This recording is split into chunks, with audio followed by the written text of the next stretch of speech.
Hi guys and girls, I'm ArithonUK and this is a speculative look ahead at the next patch 1.5, which is going to feature a whole batch of new ships and hopefully some new gameplay associated with ships to come along with it. Now originally Frontier promised 25 ships that would be eventually released with the game. That was later upped to 30 after the tremendous success of the Kickstarter and the crowdfunding campaigns. At the moment we have 20 ships in the game, with 4 more to follow in the current patch 1.4. But before we jump ahead, let's do a quick recap of what's coming over the next few weeks.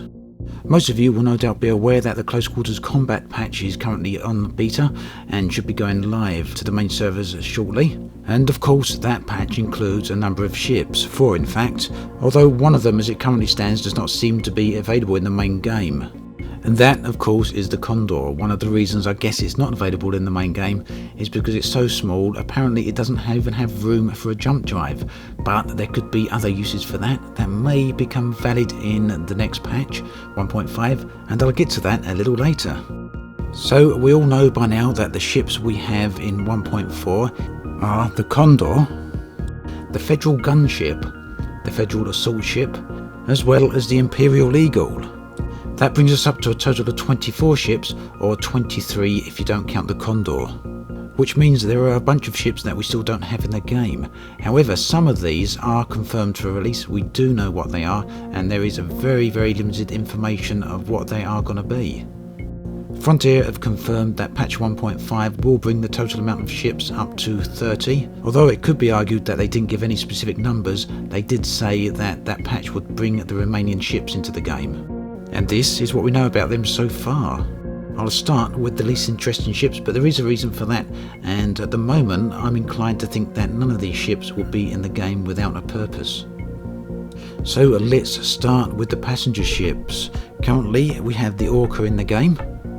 The Orca is a mid-sized ship, but we do have 2 others. One is the Dolphin, which is the smallest of the passenger ships, and the other is the Beluga, which is the largest.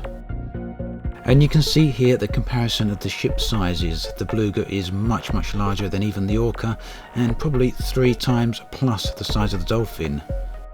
As I mentioned on my video yesterday about the new salvaging mechanics in the game, which featured the occupied cryopod, I do think there's going to be some passenger gameplay mechanics brought into the game very soon, possibly with patch 1.5.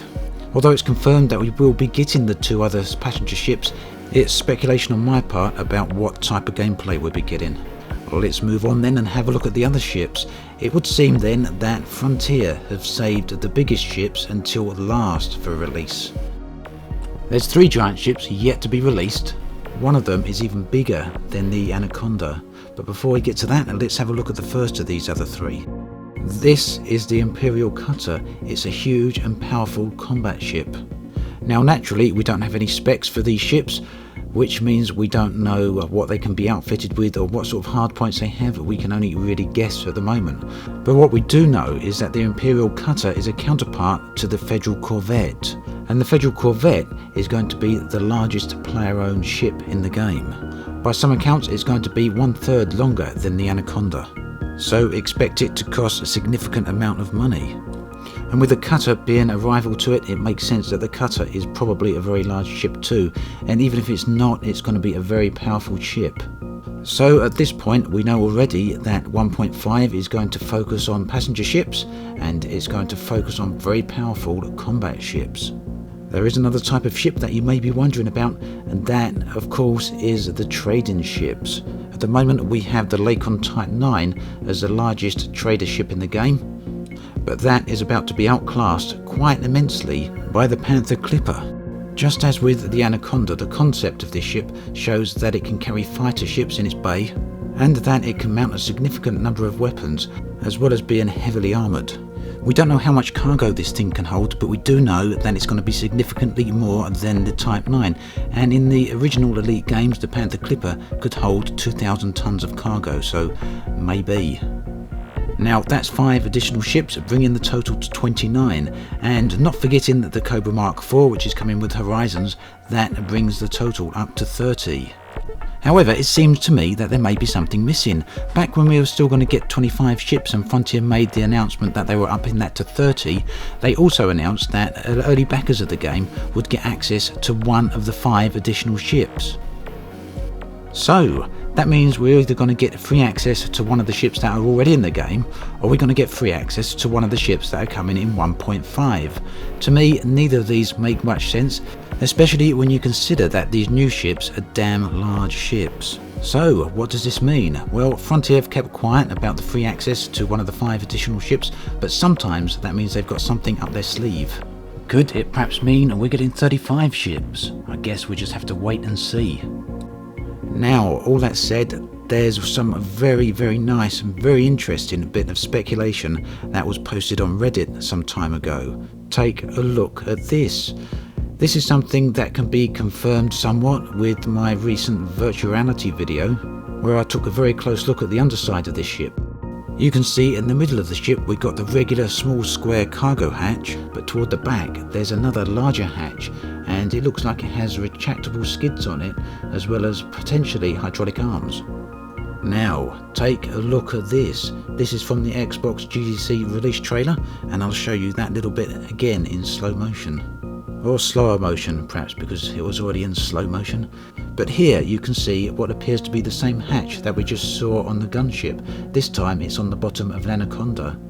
And here on the trailer it's being used as a launch bay for the Condor.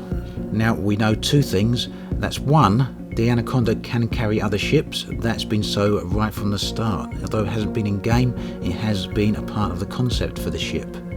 We also know that the Condor is a short-range fighter with no jump drive, and therefore has no way of getting into the depths of space, without hitching a ride, that is. Now, we do know another thing, and that's in the past, the trailers from Frontier on Elite have not always been very reflective of the actual gameplay. Just look at the release trailer for the PC version of the game. But there is something very valid contradicting that, and that's over the past 18 months of patch releases, Frontier have always released game content bit by bit. What they release in one patch is then added to in a later patch. We've had the Anaconda for a long time, we've now got the Condor about to come into the game, a short-range fighter, and we've got the gunship about to come in the game.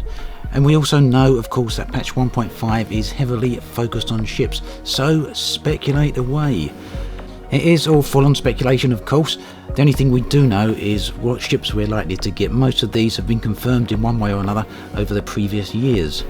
But as to what gameplay we get, that really is up in the air.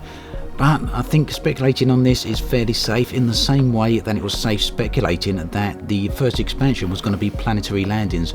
A lot of people thought it might not be, but there are many that knew exactly what we were going to get.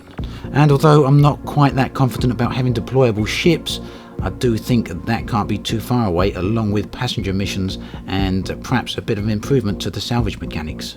So in either event, I think it's a pretty safe bet that patch 1.5, being the last patch before Horizons, is going to be a patch that hopefully sufficiently fleshes out the space-based aspect of the game.